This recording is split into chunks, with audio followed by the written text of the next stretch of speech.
Coffee burned the back of my throat, bitter and lukewarm, just like the life I had built. 10 minutes ago, I was choking on hospital tubes, listening to my husband complain about the medical bills from the hallway. Now, I'm sitting in a pristine real estate office, holding a heavy Mont Blanc pen, about to sign away my future for the mother-in-law who watched me die. They expect a signature. What they are going to get is a rude awakening. My lungs expanded with a sharp, violent hitch. It wasn't a breath. It was a desperate clawing for oxygen, the kind you take when you break the surface of freezing water. I blinked my vision, blurring in a wash of harsh fluorescent light, before snapping into focus on a mahogany desk. Gone was the rhythmic hollow beep of the cardiac monitor. Gone was the smell of rubbing alcohol stale bleach and my own decaying body. Instead, my nostrils filled with the scent of expensive leather, chemically sweetened air freshener, and the overpowering cloying stench of burnt sugar perfume. Burgundy's perfume. Caroline darling, the pen isn't a museum exhibit. Sign the paper. The voice scraped against my eardrums. It was a perfectly modulated purr, laced with that distinct undertone of aristocratic impatience she spent years cultivating, despite growing up in a middle-class suburb. I turned my head. It felt heavy, as if my neck muscles were wading through molasses. There she was, Burgundy Ortiz. She looked exactly as she had 10 years ago, wrapped in a camel-colored cashmere coat that cost more than my car, her silver hair blown out into a rigid helmet of perfection. She was tapping a manicured fingernail against the edge of the glass table. Tap, tap, tap. The sound that used to make my stomach tie itself into a series of panicked, tight little knots. I looked down at my hands. They were unblemished. The ugly purple IV bruises that had mapped my veins like roadkill were gone. My knuckles weren't swollen. My skin wasn't jaundiced. I was wearing my cheap navy blazer, the one with the slightly frayed cuff I used to hide by keeping my left hand in my lap. A heavy, warm weight settled on my right shoulder. Come on, Chloe. Mr. Henderson has another appointment at 2. Abelardo, my husband. I didn't look at him right away. I couldn't. Just the sound of his voice, that whiny, placating tenor he used whenever he wanted me to absorb his mother's cruelty, sent a jolt of pure, unadulterated nausea straight to my bile duct. I remembered the last words I heard him say before my heart finally gave out in that sterile ICU room. I don't know how we're going to pay for the funeral, Mom. Maybe we can sell her car. I swallowed hard. The back of my throat tasted metallic, like I had been chewing on foil. This wasn't a hallucination. The texture of the leather chair beneath my thighs was too real. The chill of the air conditioning rattling from the vent above was too biting. I was here. I was back. October 14th, 2016. The day I signed my death warrant. I looked at the thick stack of papers resting on the desk in front of me. Residential mortgage agreement. $3.2 million. A luxury penthouse condo in the downtown district, featuring floor-to-ceiling windows, a private terrace, and a wine cellar. Burgundy had found it. Abelardo had promised it to her. I, the overworked, underpaid graphic designer who pulled 70-hour weeks to keep our joint bank account from drowning, was the sole applicant on the mortgage. Abelardo's credit was destroyed from a failed startup venture he blamed on the economy, and Burgundy's money had mysteriously dried up years ago. Mrs. Ortiz. Mr. Henderson, the mortgage broker, leaned forward. He smelled like stale mints and dry cleaning fluid. He tapped the little yellow sticky note shaped like an arrow, pointing to a blank line. Just a signature here and your initials on the next 3 pages. Then the keys are yours. Sty, hers. Burgundy corrected smoothly, adjusting a diamond tennis bracelet on her wrist. The keys will be mine, Mr. Henderson. My son and daughter-in-law are simply handling the tedious administrative side of things. I have a very specific vision for the renovations, and I can't be bogged down with paperwork. She didn't even look at me when she said it. I was a utility, a walking, talking checkbook. In my past life, I had picked up the pen with shaking fingers. I had looked at Abelardo, begging him silently to intervene, to say that $3 million was too much, that we couldn't afford the $7,000 monthly payments.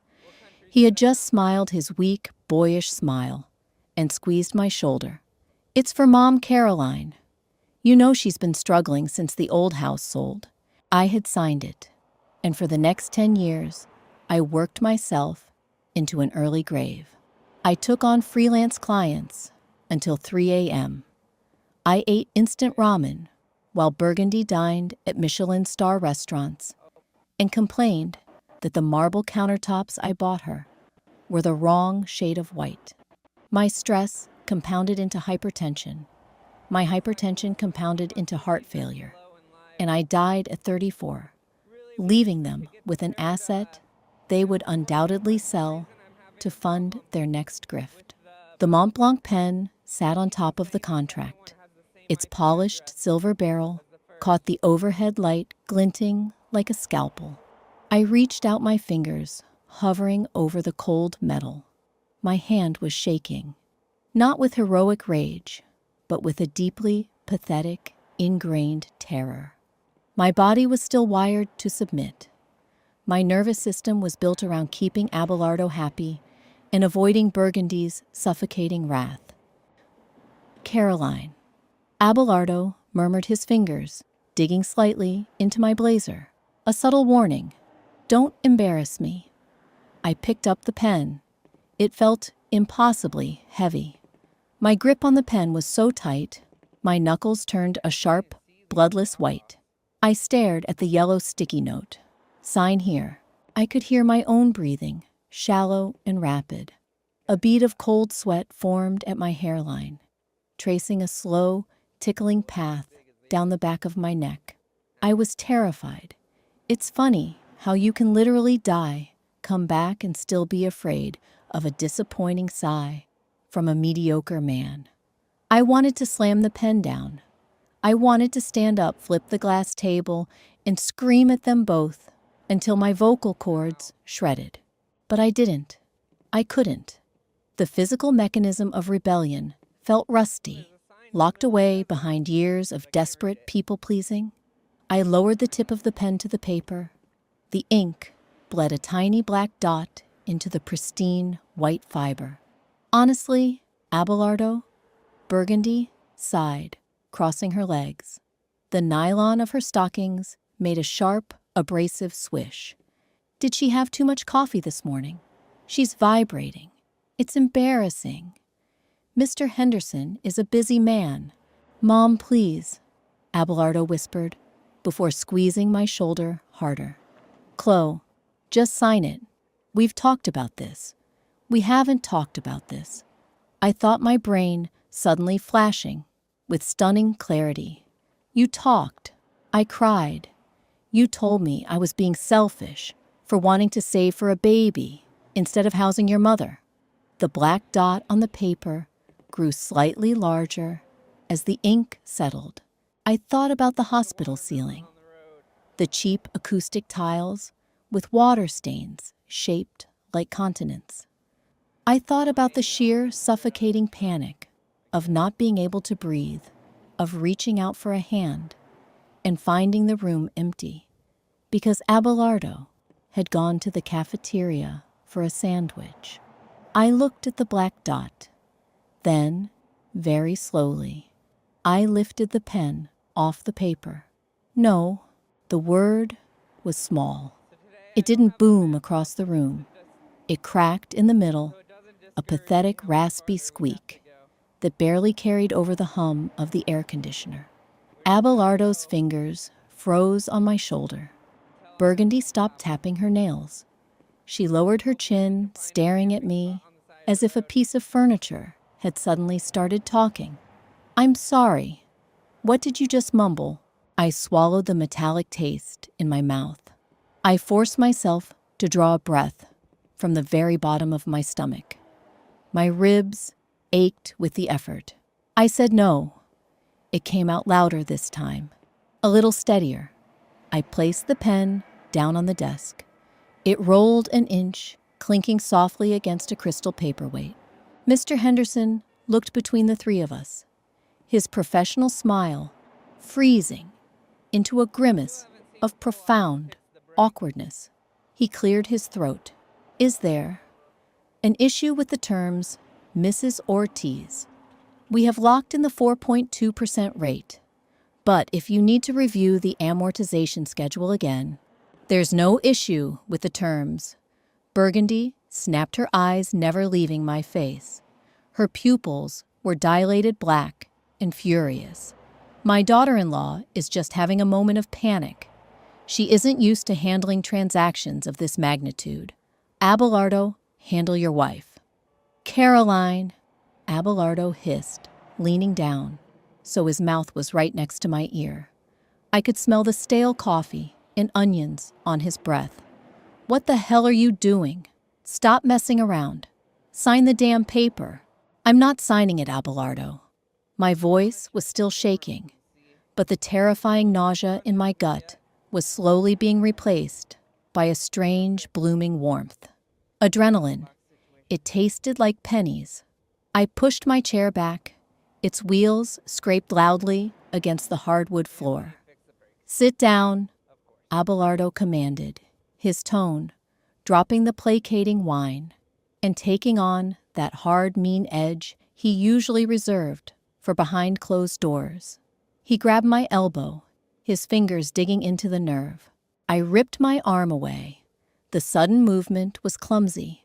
My elbow knocked my purse off the back of the chair, and it spilled onto the floor with a heavy thud, my keys and lip balm scattering across the Persian rug. It wasn't a smooth, cinematic exit. It was messy. I scrambled to my knees, picking up my keys with fumbling fingers. "Oh, for God's sake," Burgundy sneered, standing up and brushing invisible lint off her cashmere coat. "Look at her. She belongs in a trailer park, Abelardo. I told you this when you married her. She has no class, no constitution for wealth." I grabbed my purse and stood up my knees, knocking together. I looked at Burgundy, really looked at her. Stripped of the power I had given her, she was just an aging woman in too much makeup, terrified of losing her facade. "You don't have wealth, Burgundy," I said. My voice was breathless, ragged. "You have my credit score, and you're not getting it anymore." Burgundy's face drained of color. The heavy foundation she wore suddenly looked like a mask sitting on top of gray skin. She opened her mouth, but no sound came out. I turned to the broker, who was currently pretending to read a blank wall. "Mr. Henderson, the deal is off. Do not run my credit again." I didn't wait for a response. I turned and walked toward the heavy glass door of the office. Abelardo called my name, a sharp barking sound that echoed off the mahogany walls, but I didn't stop. I pushed through the door and stepped out into the crisp October air. The cold hit my face like a physical blow. The street was loud cabs, honking people rushing past, with coffee cups, a distant siren wailing. It was a cacophony of life, chaotic and real. I leaned against a brick wall, my chest heaving, my hands shaking so violently I had to press them against my thighs to keep from looking like a crazy person. I had done it. I didn't sign. The relief was instantaneous, but it was immediately chased by a crushing, sickening wave of reality. I had to go home, and Abelardo was going to follow me. Our apartment, smelled like dust-wet boots and the cheap lemon-scented cleaner I used on the laminate floors. It was a cramped two-bedroom on the third floor of a walk-up building that constantly smelled faintly of boiling cabbage from the neighbors below. I stood in the center of the living room, looking around. The couch was a hand-me-down saggy in the middle and covered in pills. The television was small. The dining table was scratched. For years, I had justified living in this dingy box because all our extra money was funneled into Burgundy's allowance. I walked into the bedroom and pulled my battered canvas duffel bag from the top of the closet. I didn't have a grand plan. I just knew I couldn't be here when Abelardo walked through the door. I threw the bag on the bed and started pulling clothes from my drawers. Socks, underwear, 3 pairs of cheap slacks, a faded sweater. My phone vibrated violently against the nightstand. It had been ringing nonstop for 20 minutes. 7 missed calls from Abelardo, 14 from Burgundy. I ignored it, moving to the bathroom to grab my toothbrush. As I reached for the toothpaste, I caught a glimpse of myself in the mirror. I looked younger, yes, but the dark circles under my eyes were already forming. My skin was pale. I looked like a woman who was slowly being drained by leeches. Thud. The heavy slam of the front door echoing through the small apartment made my heart jump into my throat. Caroline. Abelardo's voice didn't just carry, it invaded. It vibrated through the thin walls, saturated with a furious, unhinged entitlement. I gripped the edge of the bathroom sink. The porcelain was cold. Breathe, I told myself. You are not the woman who died on that hospital bed. You do not have to shrink. I stepped out of the bathroom just as Abelardo stormed into the bedroom. His tie was loosened, his hair disheveled from running his hands through it. His face was a mottled, ugly red. "What the hell is wrong with you?" He screamed, his voice cracking on the last word. He pointed a finger at me, closing the distance between us, until I could feel the heat radiating off his body. "Are you insane? Do you have any idea how humiliating that was? You made my mother look like a fool in front of Henderson." I backed up a step, my hip bumping into the edge of the dresser. I hated that I backed up. I hated the flinch. "I'm not buying her a $3 million house, Abelardo. We had an agreement," he yelled, slapping his hand against the dresser. A framed photo of us from our honeymoon rattled and fell face down. "You don't just back out at the signing table. You made a commitment to this family. I made a commitment to a marriage," I said, my voice shaking, lacking the firm, cinematic power I desperately wished it had. It was wet and thick, with unshed tears of pure stress. I didn't agree to be an indentured servant to a woman who thinks I'm trash. She doesn't think you're trash. You're just overly sensitive. Abelardo deflected, throwing his arms up. The gaslighting was so practiced, so fluid. "She is under a lot of stress. Do you have any idea what you've done? Her lease at the temporary rental ends on Monday. Monday, Caroline. The landlord sold the building, they're gutting it. If she doesn't close on this condo, she has nowhere to go." I paused. A memory surfaced, cutting through the fog of adrenaline. In my past life, Burgundy had moved into the penthouse perfectly on time. I never knew the details of her previous living situation, only that she had sold her large suburban home 2 years prior, blown through the cash on European vacations in designer bags, and was suddenly demanding a permanent upgrade.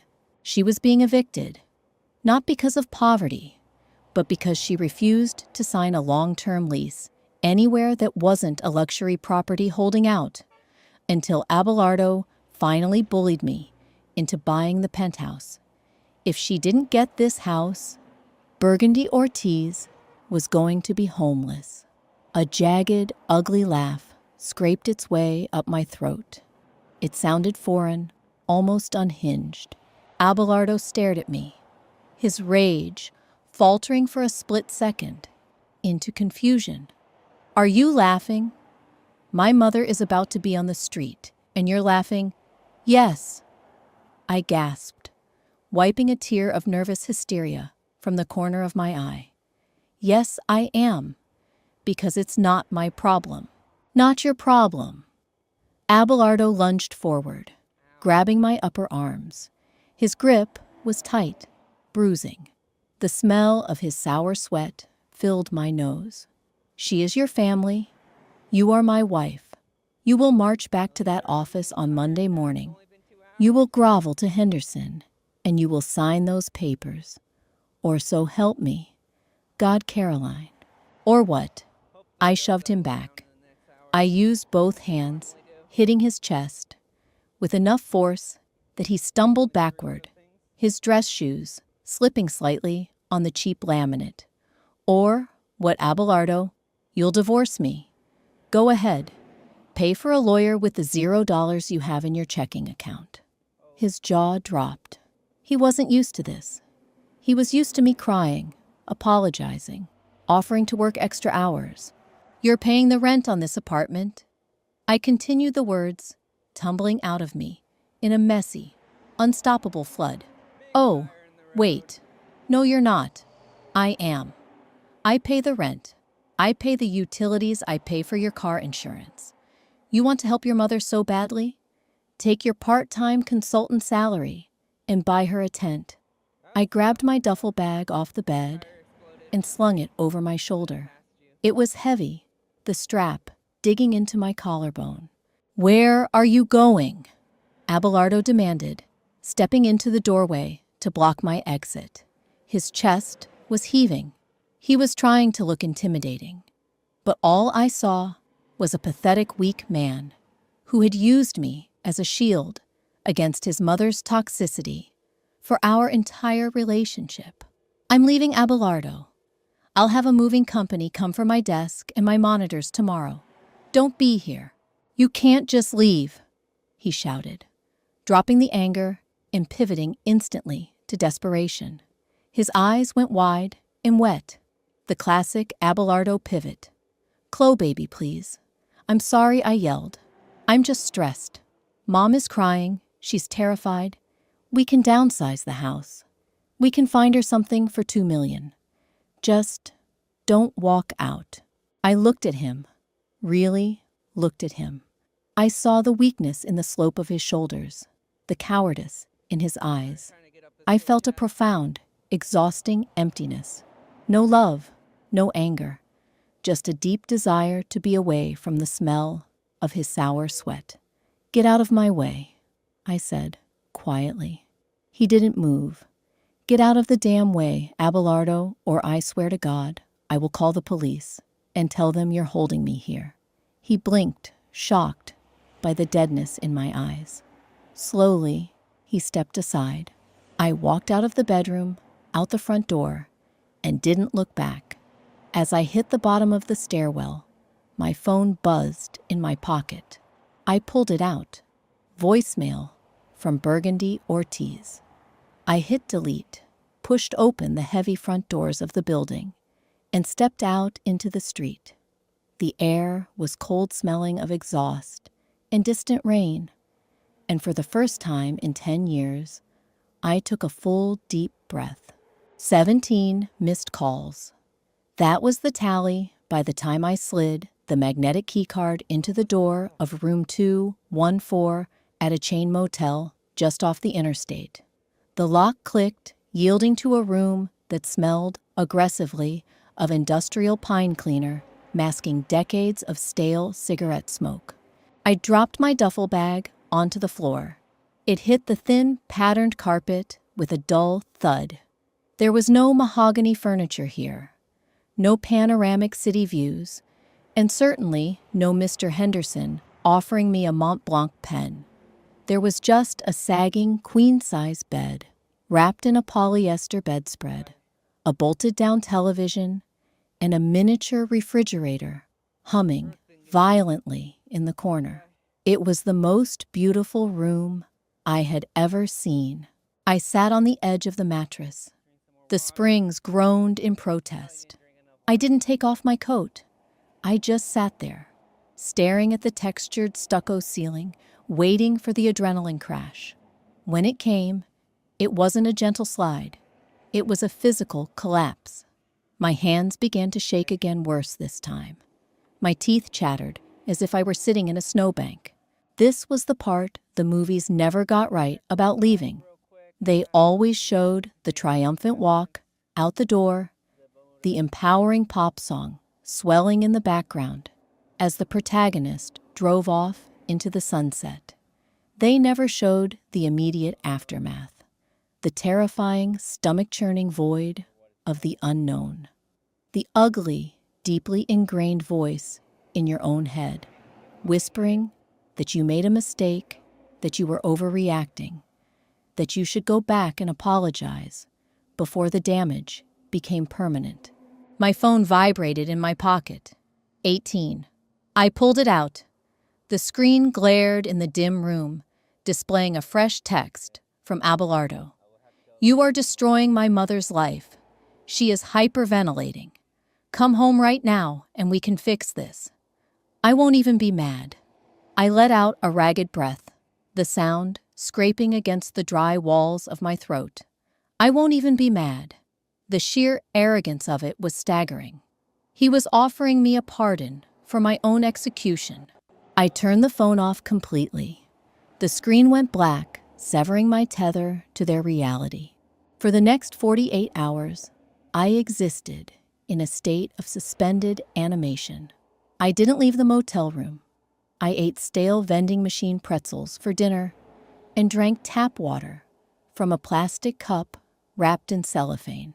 I slept in short, fitful bursts, my dreams plagued by the rhythmic beep of a hospital monitor and the suffocating scent of Burgundy's burnt sugar perfume.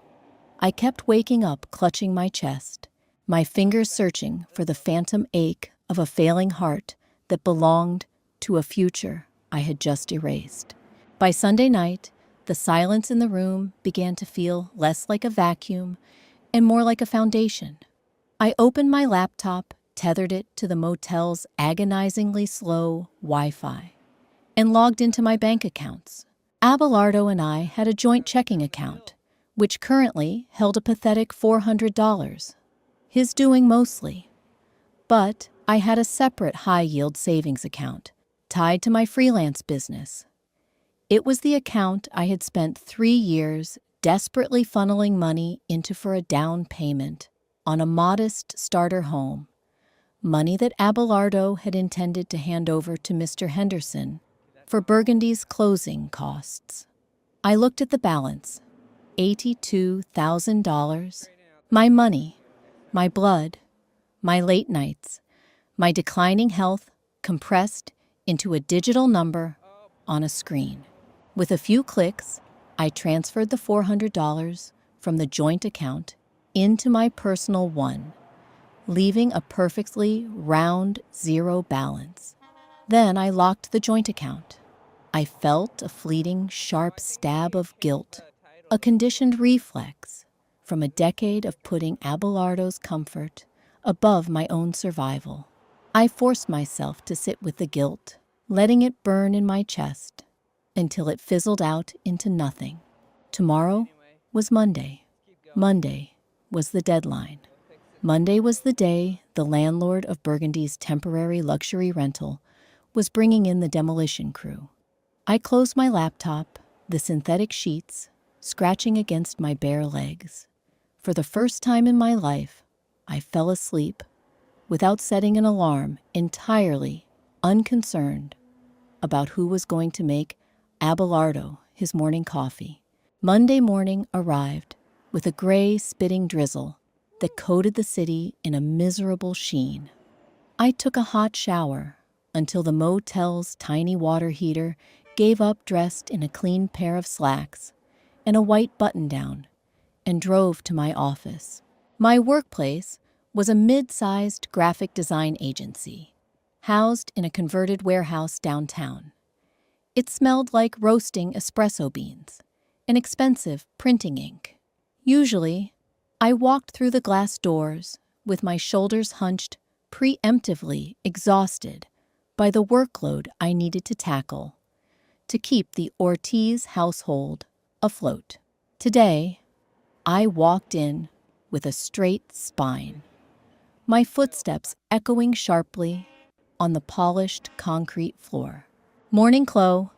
"Greg," my art director muttered, without looking up from his dual monitors as I passed his desk. "Morning, Greg." I dropped my bag at my workstation. I booted up my Mac. The comforting mechanical hum of the hard drive was grounding. I spent the first 3 hours of the day completely immersed in a branding package for a local brewery. I didn't look at my phone. I didn't check my email for Abelardo's name. I let the creative work consume me, marveling at how clear my head felt when I wasn't simultaneously worrying about whether Burgundy had found a flaw in the groceries I bought her. At 11:15 a.m., the illusion of safety shattered. Caroline. The voice didn't belong in the agency. It was sharp, out of breath, and heavily laced with panic. I froze my hand, hovering over my mouse. I turned my chair slowly. Abelardo was standing at the end of the aisle of desks. He looked completely unhinged. His hair was plastered to his forehead. From the rain, his trench coat was soaked at the shoulders, and his eyes were wide, darting around the open-plan office like a trapped animal. He had bypassed the receptionist entirely. The low hum of office chatter died instantly. Several of my coworkers, including Greg, paused what they were doing to stare. "Abelardo," I said. My voice was flat. I didn't stand up. I wasn't going to meet him halfway. "You can't be here." He ignored me, closing the distance between us in 3 long, frantic strides. He planted his hands on my desk, leaning over my monitors. He smelled strongly of damp wool and pure, unfiltered desperation.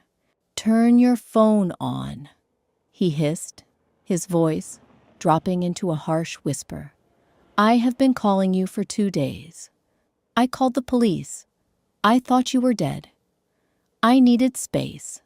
And considering you're ambushing me at my job, I clearly didn't get enough of it." I leaned back in my ergonomic chair, putting as much physical distance between us as the desk would allow. Space. Abelardo's voice cracked, rising an octave. A few heads popped up over the privacy partitions. "You don't get to take space right now, Caroline. Do you know what is happening right now? Do you have any concept of the reality you've created?" "I imagine the lease ran out," I said, quietly. Abelardo's face twisted into a mask of pure agony. "She's on the street. My mother is literally sitting on the sidewalk."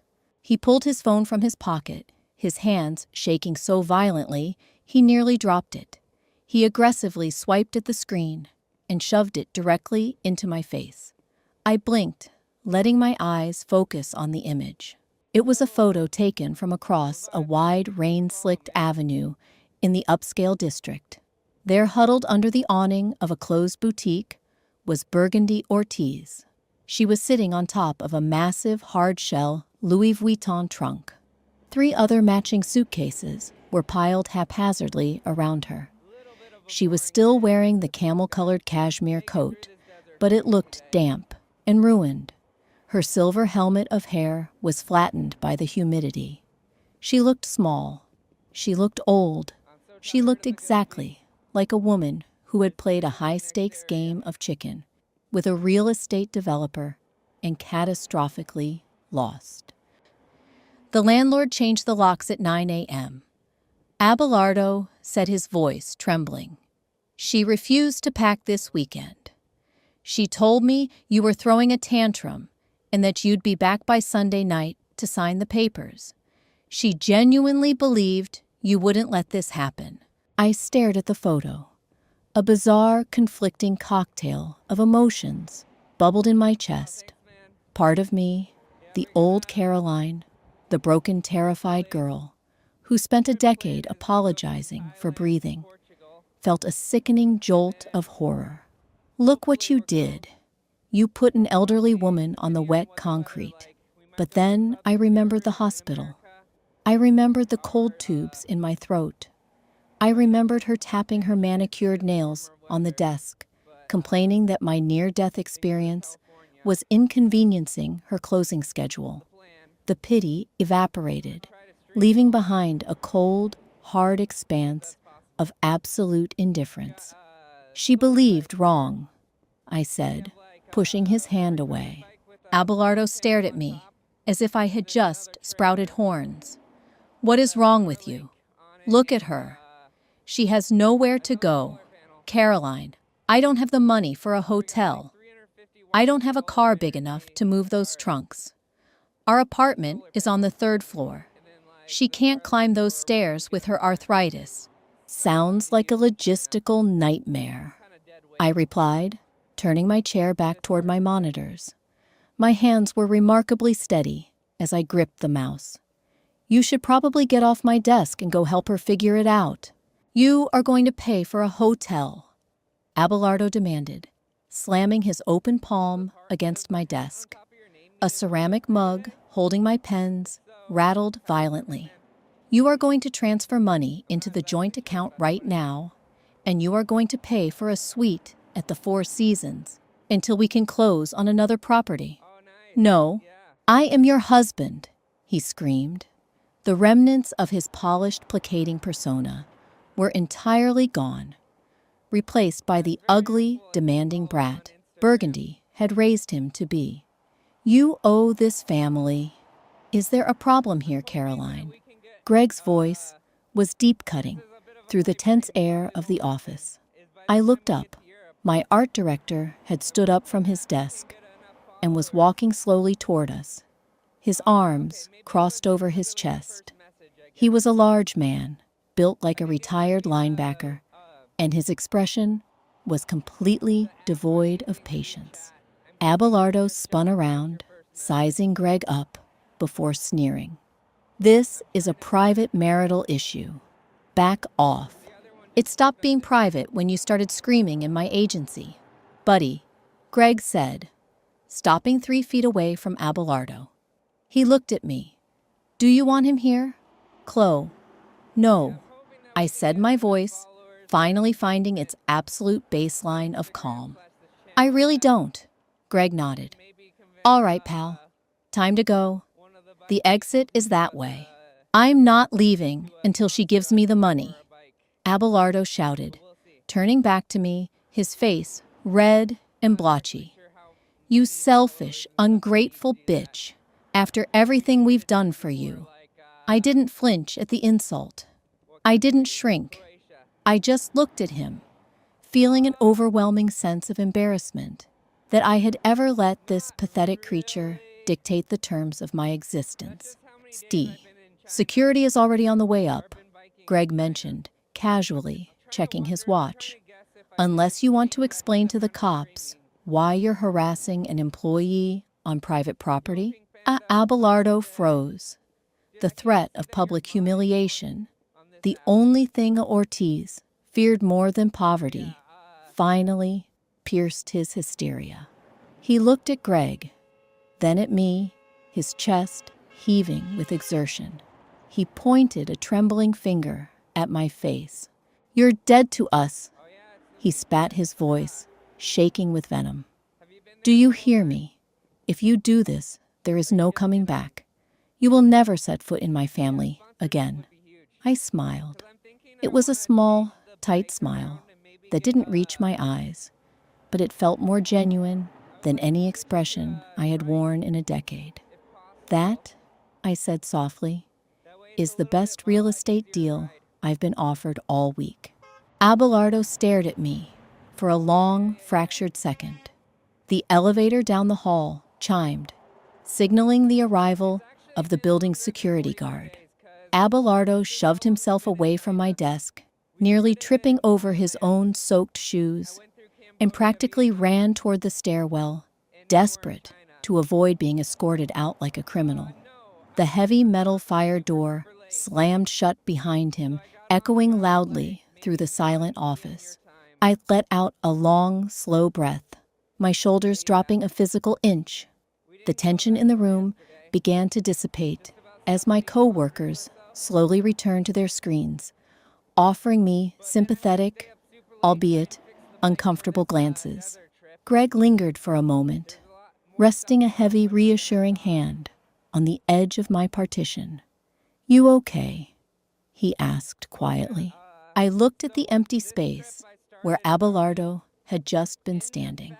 I thought about Burgundy, shivering on her Louis Vuitton trunk in the rain, waiting for a rescue that was never going to come. "Yeah, Greg," I said, turning back to my glowing monitors. The scent of burnt coffee from the break room suddenly smelled infinitely better than burnt sugar. I've never been better. Fluorescent lights hummed with a persistent, insect-like drone inside the law offices of Miller and Hayes. It was a stark contrast to the plush mahogany and leather of the real estate brokerage. Here, the chairs were stiff, navy blue fabric, and the air smelled faintly of burnt ozone from a constantly running copy machine. "So, let me get this straight," Diane said, pushing her wire-rimmed glasses up the bridge of her nose. She was a divorce attorney with a reputation for being entirely devoid of sentimentality, which was exactly why I chose her. "He has no assets in his name. His business is an LLC that filed for bankruptcy 3 years ago. The car is in your name. The lease on the apartment is in your name. The only joint asset is a checking account with." She flipped to the second page of my printout, her brow furrowing. $0. I transferred the $400 out on Sunday, I said. My voice sounded thin in the quiet room. Diane looked over her glasses at me. A rare, cynical smirk ghosted across her face. "Good girl. Technically half of that is his, but considering the stack of utility bills, you've paid exclusively from your business account. For the last 36 months, a judge will let $200 slide." She tapped a silver pen against a yellow legal pad. It was a cheap ballpoint, chewed at the end. Not a Mont Blanc in sight. "The problem you're going to face, Caroline, isn't asset division." Diane continued, leaning back in her chair. The springs squeaked. "There's nothing to divide. You were his life support. The problem is going to be spousal support. He's accustomed to a lifestyle funded by you. Given his lack of income, his lawyer will absolutely petition for alimony." My stomach performed a slow, sickening roll. A cold sweat broke out along my hairline. The phantom tightness in my chest returned that terrifying squeeze of a heart working too hard to keep a dying body alive. "No," I whispered. "I can't. I won't pay him to ruin me from a distance." "Breathe," Diane commanded sharply, but not unkindly. "I said they will petition for it. I didn't say they'd get it. We have a paper trail of his voluntary underemployment. We have evidence of extreme financial mismanagement, mostly funneling marital funds to a third party, his mother. I need you to pull every bank statement for the last 5 years. Highlight every transfer to Burgundy Ortiz, every dinner, every hotel stay, every allowance deposit." I nodded, swallowing the lump of panic in my throat. I could do that. I was a graphic designer. I understood the meticulous categorization of data. "In the meantime," Diane said, leaning forward and folding her hands on the desk, "you freeze him out. Complete blackout. All communication goes through me. If he texts you, screenshot and delete. If he shows up at your office again, you file for a restraining order. Do not engage. Narcissists feed on your reaction, Caroline. Starve him. Leaving Diane's office cost me a $3,000 retainer, but walking back to my car, I felt an unfamiliar sensation settling in my bones. It was structural integrity. For 10 years, I had been built out of wet cardboard, constantly collapsing under the weight of Abelardo's demands. Now, I was buying steel beams. I didn't go back to the motel that night. I found an extended-stay corporate apartment on the edge of the city. It was sterile, devoid of personality, and wildly overpriced. But it had a secure lobby, with a doorman and a deadbolt that clicked with a heavy, satisfying thunk. I spent the next 3 evenings sitting on a beige, synthetic couch, drinking cheap red wine from a water glass, and digging through 5 years of bank statements. The numbers were horrifying. Seeing it all laid out in black and white, the thousands of dollars spent on Burgundy's cosmetic dermatology, the lease payments for a luxury sedan she barely drove, the premium dog food for a Pomeranian that died 3 years ago, made me physically ill. I had funded a delusion. I had traded my youth, my peace of mind, and ultimately my life in that hospital bed, just to maintain the illusion that Burgundy Ortiz was still a woman of means. On Thursday morning, a text bypassed my phone's blocked numbers list. It came from an unknown number. Caroline, it's Aunt Susan. Abelardo called me. He says you're having a mental breakdown and abandoned him. Burgundy is in the hospital with heart palpitations from the stress. Please call him. This isn't like you. I stared at the screen. The old Caroline would have panicked. The old Caroline would have called Susan, immediately crying, defending herself, getting dragged into a 3-hour circular argument that ended with an apology. I traced the edge of my phone case with my thumb. My pulse didn't spike. My hands didn't shake. I just felt a profound, exhausting boredom. I blocked the number, tossed the phone onto the kitchen counter, and went back to organizing my financial spreadsheet. Starve him. Saturday morning was moving day. I hadn't returned to the apartment since I walked out, but I couldn't abandon my ergonomic desk, my dual monitors, or the expensive drafting table I used for my freelance work. I hired a local moving company. 2 men named Dave and Hector met me outside the dingy brick building at 9 a.m. They were massive, smelling of stale coffee and fresh laundry detergent, and their sheer physical presence gave me the courage I needed to walk up those 3 flights of stairs. The hallway smelled exactly the same: cabbage damp carpet and the faint metallic tang of old radiator pipes. I slid my key into the lock. The metal deadbolt scraped, resisting for a second before turning. I pushed the door open, bracing myself for an empty apartment. I assumed Abelardo had been staying with his mother at whatever cheap motel they had scrounged up. I was wrong. The smell hit me before the visual did.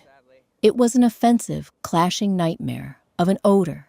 The underlying scent of my cheap lemon cleaner was completely suffocated by the heavy, sweet stench of Burgundy's burnt sugar perfume, mixed with the sharp, sour tang of unwashed bodies and spoiled milk. I stepped into the entryway. Dave and Hector bumped in behind me, their heavy work boots thudding against the laminate. The living room was unrecognizable. 4 massive Louis Vuitton trunks, slick and out of place, dominated the small floor space, turning the room into a cramped obstacle course. Stacked on top of them were haphazard piles of designer clothing, mostly encased in dry cleaning plastic. Sitting in the center of it all on my sagging pill-covered hand-me-down couch was Burgundy. She looked awful.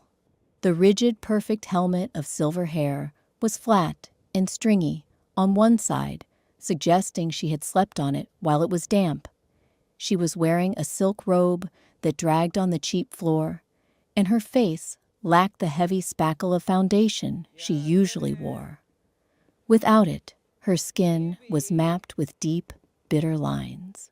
Abelardo was sitting at the scratched dining table, a half-empty bottle of cheap whiskey, and a stack of past-due notices sitting in front of him. He looked up, his eyes, bloodshot, a dark, patchy shadow of stubble, coating his jaw. The room fell dead silent. The only sound was the violent hum of the aging refrigerator in the kitchen. "What are you doing here?" Abelardo's voice was hoarse, entirely lacking its usual confident whine. "I'm here for my desk and my drafting table," I said. My voice was steady. Having Dave and Hector standing like twin gargoyles over my shoulders helped immensely. "Guys, the office is the second door on the left." The movers grunted in acknowledgement and squeezed past the Louis Vuitton trunks, their heavy boots narrowly missing the polished leather. "You can't do this," Burgundy said. Her voice was raspy, but it still held that ingrained aristocratic command. She gripped the armrest of the cheap couch, her knuckles white. "You cannot simply waltz in here and take furniture. This is my son's home. It's my lease," I corrected, not breaking eye contact. "And I bought the furniture. All of it." I watched her take in the reality of the apartment. I watched her eyes dart from the water stain on the ceiling to the peeling laminate on the cabinets.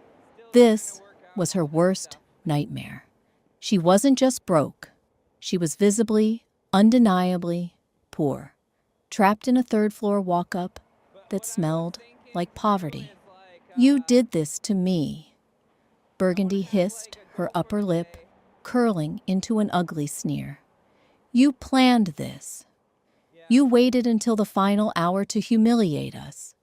You disgusting, classless little—" "Hey, lady," Dave's deep baritone boomed from the hallway.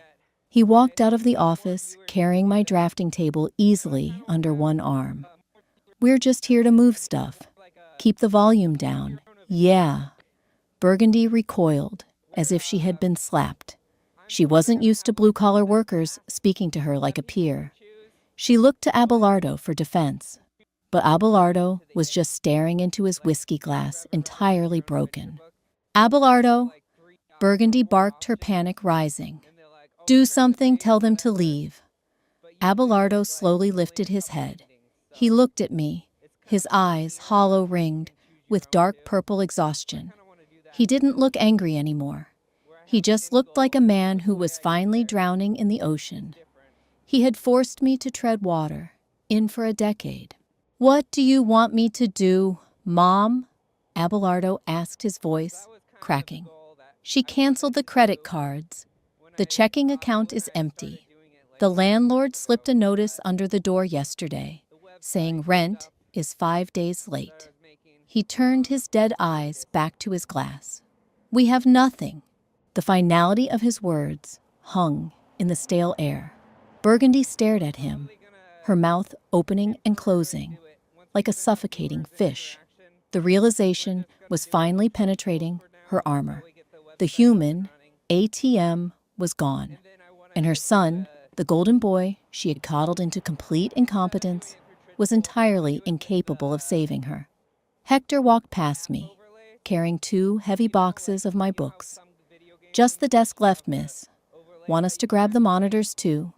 "Yes, please," I said. I didn't gloat. I didn't scream. I didn't deliver a monologue about the years of abuse, the stolen money, or the sheer terror of dying in a hospital bed while they worried about their real estate portfolio. They wouldn't have understood it anyway. Narcissists don't process apologies or epiphanies. They only process loss of supply. I turned and walked back out into the hallway, leaving the door wide open. As I stood by the stairs, waiting for the movers, I heard a sound coming from inside the apartment. It was a sharp, high-pitched wail. A pure, unadulterated sound of terror. It was Burgundy, finally breaking down, as the walls of a cheap third-floor walk-up closed in on her. I closed my eyes, took a deep breath of the cabbage-scented air, and smiled. Frost coated the edges of my bedroom window, thick and opaque, blocking out the neon glow of the street lamp below. 3 months had passed since moving day. Healing I was discovering was not a cinematic montage of yoga classes and triumphant smiles. It was tedious. It was waking up at 3 a.m., with my heart hammering against my ribs, convinced for a terrifying, disorienting minute that I had forgotten to pick up Burgundy's dry cleaning. It was the physical rewiring of a nervous system that had spent a decade anticipating punishment. Mediation took place in a windowless conference room that smelled aggressively of lemon pledge and stale espresso. Diane sat to my right, her posture impeccably straight, a thick stack of manila folders resting squarely in front of her. Across the wide, polished oak table sat Abelardo. He was flanked by a bargain basement attorney named Garris, a man whose collar was visibly frayed and who smelled faintly of old cigars. Abelardo himself looked entirely hollowed out. The bespoke tailored suits, bought with my freelance money, were gone, replaced by a slightly baggy slate gray sweater that looked like it had been washed in hot water one too many times. The arrogant slope of his shoulders had collapsed into a permanent defensive slouch. Mr. Ortiz's request for spousal support is entirely standard. Garris droned, pushing a piece of paper across the table. His voice lacked any real conviction. He has been primarily unemployed for the duration of the marriage, relying on Mrs. Ortiz's income to maintain a standard of living that he is now abruptly denied. Diane didn't even look at the paper. She looked at Abelardo. Standard of living, Diane repeated. The words sounded incredibly sharp in her mouth. She opened her first folder. Mr. Garris, your client's standard of living was entirely artificially inflated by financial abuse. I have 62 pages of bank statements detailing unapproved unilateral transfers from their joint account to his mother, Burgundy Ortiz. She slid a thick bound packet across the table. It hit the wood with a heavy, satisfying smack. Furthermore, Diane continued, her voice devoid of any human warmth. We have records of Mr. Ortiz declining 3 separate full-time employment offers in the last 2 years, citing they were beneath his qualifications. Voluntary impoverishment does not entitle you to alimony. It entitles you to a reality check. I watched Abelardo. 10 years ago, even 10 weeks ago, I would have reached under the table and squeezed his knee to comfort him. I would have felt a sickening wave of guilt for humiliating him in front of strangers. My right hand twitched a phantom reflex of a dead girl. I forced it to stay flat on my thigh. Abelardo stared at the packet, then slowly raised his eyes to meet mine. They were bloodshot. The skin under his eyes was bruised with exhaustion. She's working, he whispered. The room fell quiet. Garris sighed, clearly irritated that his client was going off script. Diane simply raised a perfectly arched eyebrow. Who is working? I asked. My voice felt incredibly heavy, scraping against the dry walls of my throat. Mom, Abelardo said, his voice cracking. He leaned forward, ignoring Garris's warning hand on his forearm. She got a job at a cosmetics counter in the mall. She has to wear a polyester uniform, Caroline. She stands on the tile floor for 8 hours a day. Her ankles swell up so badly, she can't get her shoes off at night. I have to help her. He looked at me with raw, naked desperation, waiting for the pity to wash over my face. He was waiting for the old Caroline, the girl who would have gasped in horror and immediately written a check. A memory pierced my skull, bright and violent. I am lying in the ICU. The machines are beeping in a frantic, irregular rhythm. My feet are so swollen from the heart failure that the skin looks shiny, tight enough to split. Burgundy is standing at the foot of the bed, checking her reflection in the dark television screen. "You really should have taken better care of yourself, Caroline," she says, adjusting a diamond earring. "This whole hospital detour is incredibly inconvenient for the closing date." I looked at Abelardo's pleading, pathetic eyes. "Tell her to buy compression socks," I said. The silence that followed was absolute. Abelardo's mouth opened slightly, but no sound came out. The last remaining thread of his delusion, the belief that deep down I still cared enough to save them, snapped in real time. I could see it happen. The color drained from his face, leaving behind a grayish, sickly pallor. "Sign the settlement agreement, Abelardo," I said, my voice completely flat, devoid of anger or triumph. "You get the $400 from the joint account. You keep the debt in your name. I keep the debt in mine. We walk away. If you push for alimony, Diane will take this to trial, and we will subpoena your mother's bank records to prove where every dime went. She will be humiliated in public court." Garris leaned over and muttered something harshly into Abelardo's ear. Abelardo didn't argue. He didn't yell. The fight had been completely bled out of him by the sheer crushing reality of his own incompetence. He picked up a cheap plastic ballpoint pen provided by the mediator. His hand was shaking violently. He signed the paper.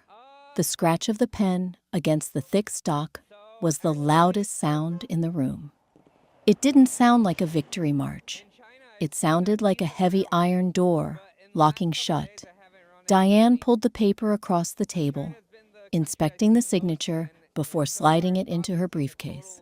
"Pleasure doing business, Mr. Garris, Mr. Ortiz." I stood up. I didn't look at Abelardo again. I walked out of the conference room, out of the building, and stepped onto the cold concrete of the sidewalk. The winter wind bit into my cheeks, sharp and unforgiving. I wrapped my scarf tighter around my neck and walked toward my car. October 14th arrived on a Tuesday. It was a completely ordinary, aggressively mundane autumn day. The sky was the color of a bruised plum, threatening rain that refused to fall, and the air smelled like wet asphalt and exhaust fumes. For the rest of the city, it was just a Tuesday. For me, it was the 1-year anniversary of the day my heart was supposed to stop beating. I took the afternoon off work. I didn't plan a grand celebration. I didn't buy a cake. I just needed to exist outside of the confines of an office. I walked into a small, sterile medical clinic on 4th Street for my annual physical. The waiting room smelled of industrial bleach and old magazines. The scent instantly tightened the muscles in my back. I sat in a hard plastic chair, staring at the fluorescent lights, fighting the creeping, irrational terror that I was about to wake up back in that ICU bed, suffocating with Burgundy, tapping her manicured nails on my deathbed. Caroline Jones, the nurse, called out, clipping a chart to the door. I followed her into the exam room.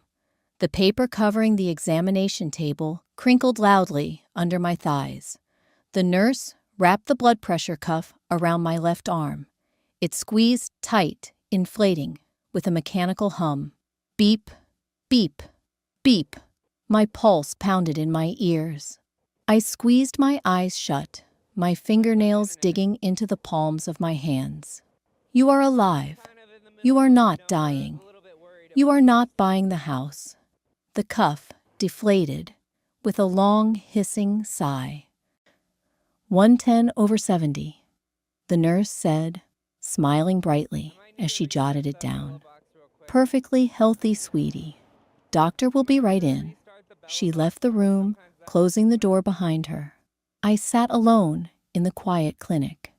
I pressed 2 fingers to the hollow of my throat, feeling the steady, strong, rhythmic pulse of my own heart. It wasn't failing. It wasn't drowning in fluid. It was just beating, doing the quiet, unremarkable work of keeping me alive. A single tear broke loose, hot and fast, tracking down my cheek and dripping off my jawline onto my collarbone. I wiped it away aggressively. An hour later, I was walking down a busy avenue in the financial district. I had a cup of black coffee in my hand from a corner bodega. It was too hot, the cheap cardboard sleeve, burning the pads of my fingers, and the coffee itself was bitter and over-roasted. I stopped at a crosswalk, waiting for the glowing red hand to turn to a walking figure. Across the street, struggling with a broken umbrella, was Abelardo. He didn't see me. I stood perfectly still, shielded by a crowd of business people waiting for the light. He was wearing a cheap, thin windbreaker that offered no protection against the biting October wind. His shoulders were hunched, pulling a heavy rolling canvas cart behind him, the kind elderly women used to haul groceries onto the subway. He looked 10 years older than he was. The boyish charm that had once successfully masked his parasitic nature was completely eroded, leaving behind a bitter, exhausted shell of a man. As he stepped up onto the curb, the wheel of his canvas cart caught on the concrete lip. It tipped violently. The cheap fabric flap flew open, and 3 cans of discount soup and a loose, bruised apple tumbled out onto the wet sidewalk. A man in a tailored suit bumped into Abelardo's shoulder as he hurried past, not bothering to apologize. Abelardo dropped the handle of the cart. He sank to his knees on the filthy wet concrete, right there in the middle of the crowded sidewalk, and began scrambling to collect the dented cans of soup. He looked so small. He looked so entirely pathetic.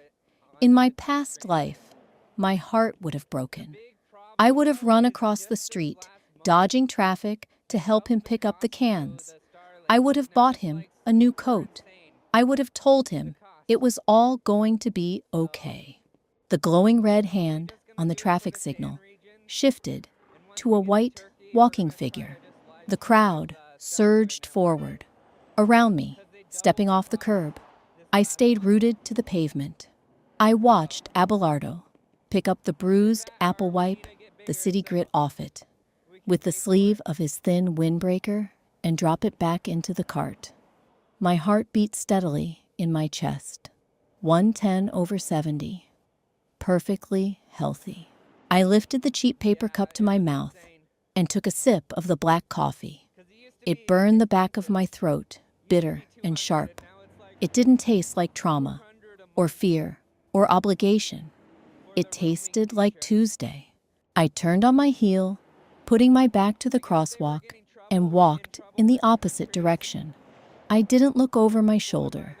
I didn't slow my pace. The sound of the city swallowed the noise of the traffic, the sirens, and the distant squeak of a broken grocery cart wheel. I blended into the crowd completely, anonymous, beautifully ordinary, and entirely free. Main characters: Caroline Jones, Abelardo, Ortiz, Burgundy, Ortiz. Conclusion: Did Caroline finally snap out of her trauma bond? Or is Burgundy's manipulation far from overwatch till the end, to see how this toxic mother-in-law faces the harsh reality of her own eviction without her human ATM to save her? If you love stories of sweet karma, standing up to narcissists, and ultimate revenge, hit that like button, share this with someone who needs a spine of steel, and subscribe for the next explosive part of Caroline's journey.